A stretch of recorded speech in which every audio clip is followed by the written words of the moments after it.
The steel cage shudders, then lurches, sending a wave of panicked screams through the confined space. You're in a luxury high-rise, hundreds of feet up, and the main lift cable just snapped. Your child, small and fragile, clings to your leg, eyes wide with incomprehension. Then, an automated voice, devoid of emotion, crackles to life. Emergency protocol initiated.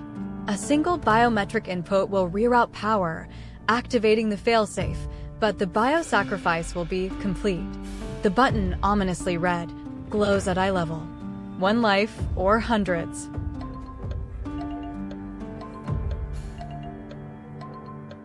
Can you force yourself to condemn the innocent life you brought into this world?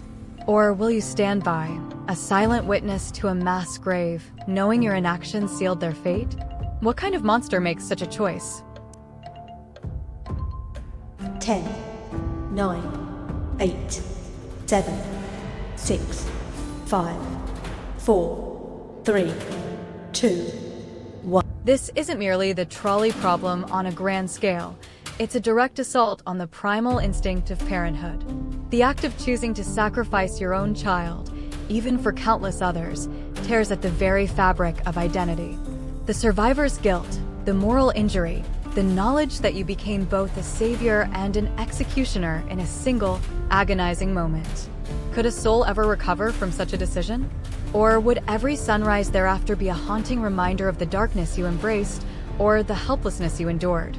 You stand before the arbiters, accused of a crime you didn't commit, a crime carrying a sentence of unimaginable torment. Your pleas are ignored. Then, a whisper in your ear from a cloaked figure. There's a way out. An old man, a recluse, no family, no friends. We can make him the fall guy. His suffering will be brief, yours will be spared. The choice is yours. One life for another. But his death will be gruesome, a public spectacle. A single glance confirms the innocent man's bewildered, frail presence in the distance.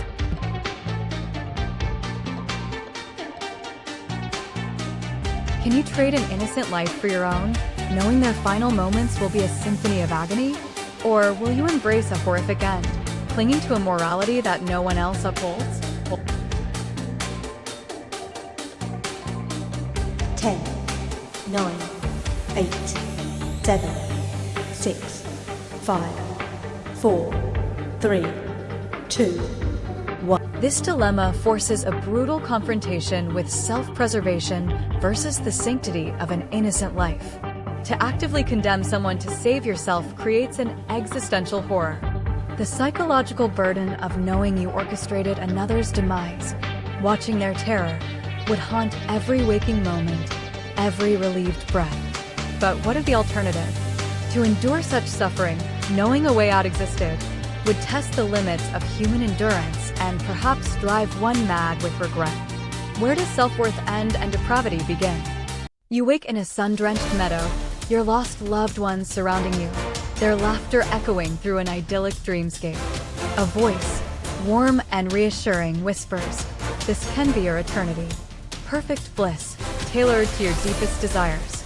The alternative? A reality so broken, so grotesque, it would shatter your soul. A world where humanity is merely a resource, a vessel.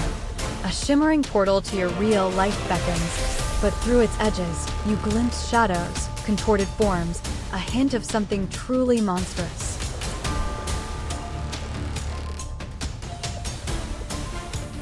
Can you live a lie, however beautiful, knowing it's a carefully constructed deception?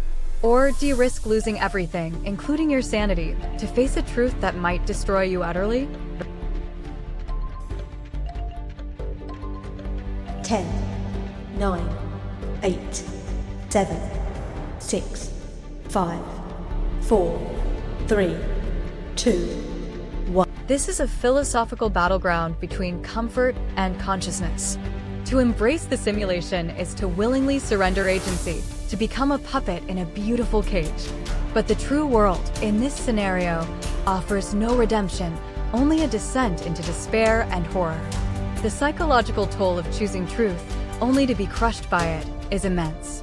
Conversely, the nagging suspicion of unreality, even within a perfect lie, could fester into a slow-burning madness.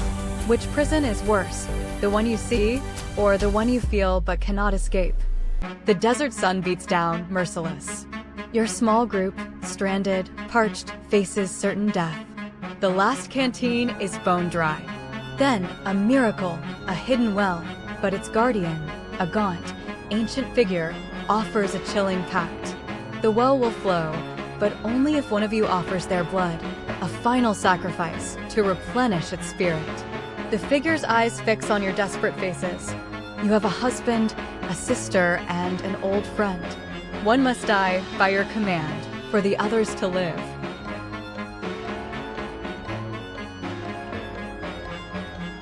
Can you choose who lives and who dies amongst those you care for, effectively becoming their executioner? Or will you watch them all, including yourself, waste away, clinging to a twisted sense of innocence? 10, 9, 8, 7, 6, 5, 4, 3, 2, 1. This is the harrowing choice of selective survival, forcing you to play God amidst unimaginable suffering. The act of choosing who dies creates an internal rupture, the moral injury of violating deep human bonds for survival. The chosen survivor would carry the weight of that sacrifice, forever haunted by the face of the one they condemned.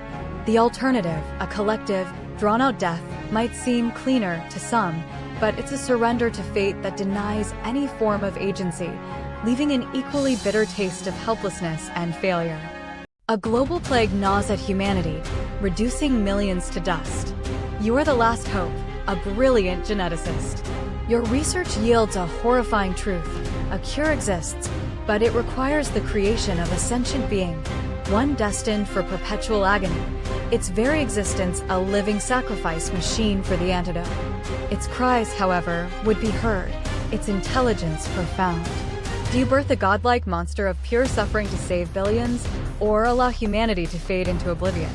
The incubator pulses, awaiting your command.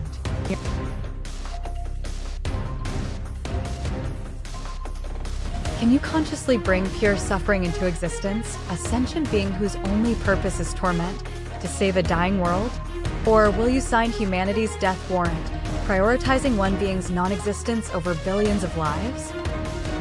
10, 9, 8, 7, 6, 5, 4, 3, 2, 1. This dilemma pits the greater good against the very definition of morality and sentience. To create a conscious being solely for the purpose of its agony challenges our fundamental ethical boundaries. Is humanity's survival worth such a grotesque compromise? The psychological burden of being the creator of such a being would be immense, a perpetual echo of its screams in your conscience. Yet, allowing humanity to vanish offers a different kind of burden, the weight of being the one who refused to act, leading to the ultimate extinction. What price salvation?